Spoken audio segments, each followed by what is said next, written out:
Assalamualaikum warahmatullahi wabarakatuh. Para sahabat dimanapun berada, pasti pernah mendengar apa orang bisa memasukkan sukma ke dalam raga seseorang, seperti halnya memasukkan ruh atau kuntilanak contohnya, atau sukmanya genderuwo terus dimasukkan ke jiwa dan raganya seseorang tersebut hingga seperti kesurupan.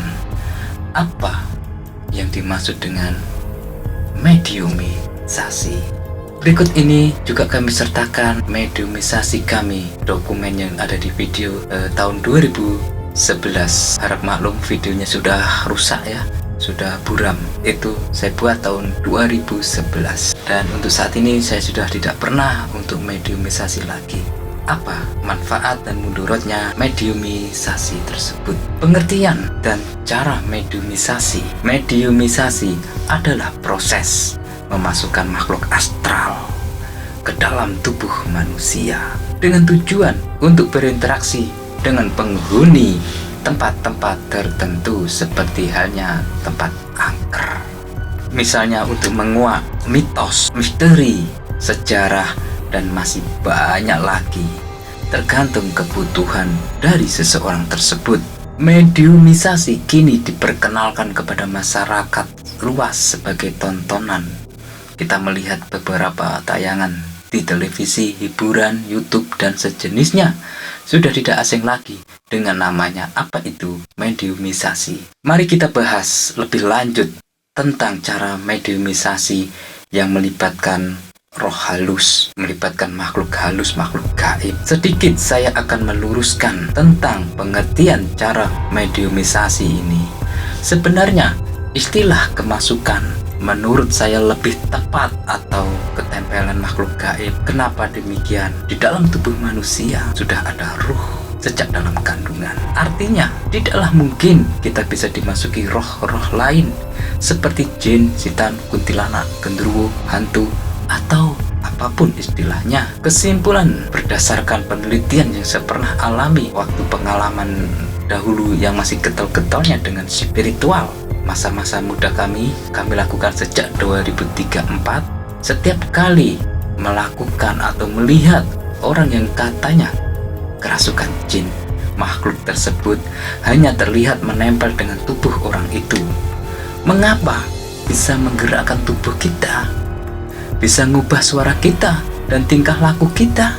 Pernah kita dengar seseorang kesurupan, seorang itu adalah lelaki dan dia kesurupan, suara ketawa, kuntilanak. Bagi sahabat-sahabat pernah mendengar bahkan melihat tentang orang kesurupan tersebut?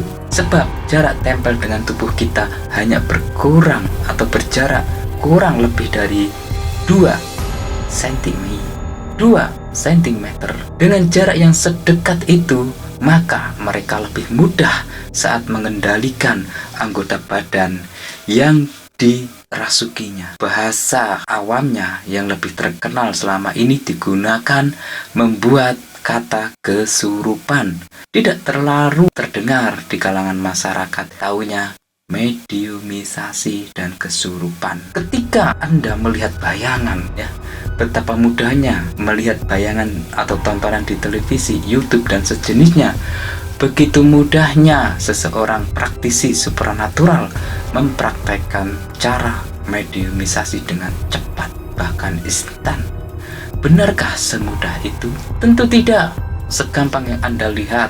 Fenomena kerasukan, mediumisasi, seperti kebanyakan orang menyebutnya, bisa kita gambarkan pada kesenian tradisional, yaitu seperti halnya kuda lumping. Dan Anda pasti akan tahu kesenian tersebut, kuda lumping, adalah kesenian yang memasukkan, kesenian yang memadukan musik tradisional dan mistis. Sisi lain yang menarik dari kesenian kuda lumping adalah saat menghadirkan adegan atraksi kesurupan, seperti kita makan ular, seperti yang kesurupan memakan ayam mentah, memakan kaca, pecahan kaca, memakan kemenyan, memakan api, dan sejenisnya. Di saat Anda menonton kuda lumping, coba perhatikan dengan seksama. Tidak semua anggota, peserta, atau pelaku kuda lumping tersebut bisa kesurupan. Hal ini menandakan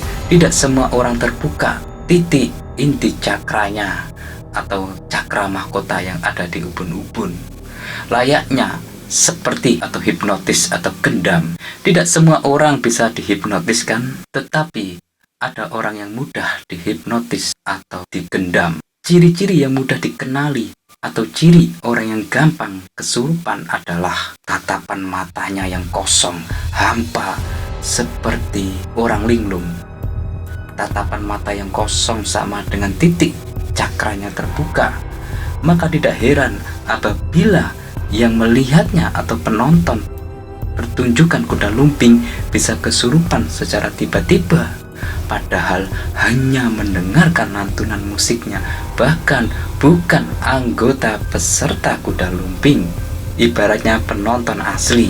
Sedangkan untuk cara bagaimana mediumisasi akan terlihat mudah ketika kita bisa mengenali ciri-ciri orang tersebut. Pada prinsipnya, cara mediumisasi itu hanya menempelkan ruh halus ke dalam tubuh mediator, bukan memasukkan ruh ke dalam jasadnya. Harap jangan salah paham.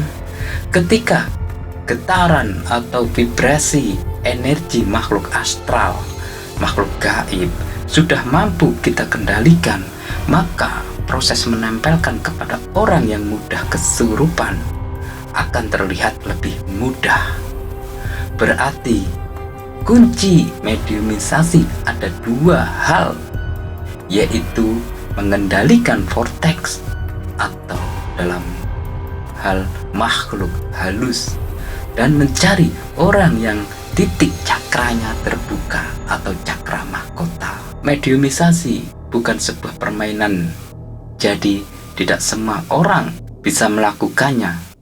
Kalau Anda ingin bisa praktek cara mediumisasi, saya sarankan untuk belajar ilmunya terlebih dahulu. Anda tidak perlu menjadi orang yang mampu melihat makhluk halus. Cukup bisa merasakan getarannya, hanya merasakan getaran saja, dan bisa mengendalikan energi tersebut. Insya Allah sudah bisa mempraktekkan ilmu mediumisasi. Untuk saat ini kami sudah tidak praktek secara langsung, hanya membimbing. Dari pengalaman kami untuk mediumisasi memerlukan pembelajaran dari seorang guru. Sebagian dari kita para sahabat mungkin banyak yang bertanya-tanya tentang bagaimana cara mediumisasi energi gaib, atau bagaimana cara memasukkan jin ke tubuh mediator. Itu merupakan pertanyaan yang sering kita tanyakan dan belum mendapatkan jawabannya hingga kini. Apalagi hanya sekedar menonton, pasti hanya mengira-ngira dan meraba-meraba, kok bisa seperti itu. Nah, kali ini saya ingin berbagi sedikit ilmu kepada sahabat sekalian semuanya tentang bagaimana cara mentransfer energi gaib kepada diri seseorang atau mediator. Sebenarnya ada dua cara yang biasa dilakukan oleh seorang guru spiritual dalam melakukan hal ini. Di dalam media yang pernah kita lihat di acara televisi dan sejenisnya menayangkan tentang hal-hal gaib atau mediumisasi, orang dimasukkan ruh seperti kuntilanak, ketawa, melengkingkan telinga, atau dimasukkan sukma harimau, harimau putih dan sejenisnya. Nah, untuk yang pertama, dalam memanggil di sini maksudnya adalah bukan seperti halnya kita bermain seperti jailangkung dan dipanggil untuk bermain, bukan, tetapi ada bacaan tertentu harus kita ucapkan dalam proses pemanggilan energi gaib tersebut. Seperti halnya Bismillahirrahmanirrahim, ya khodamul khodam, ya khodamuruh, ya khodamul jin, ya rijalul gaib, hadir, hadir.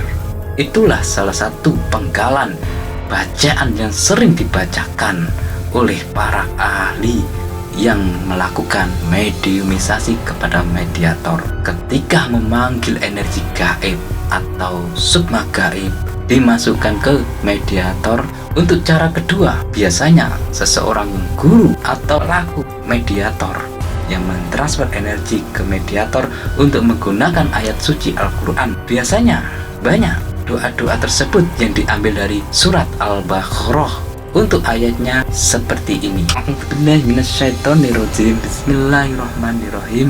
Nang diwae awakmu ono mengko Allah arep ngumpulne awakmu kabeh.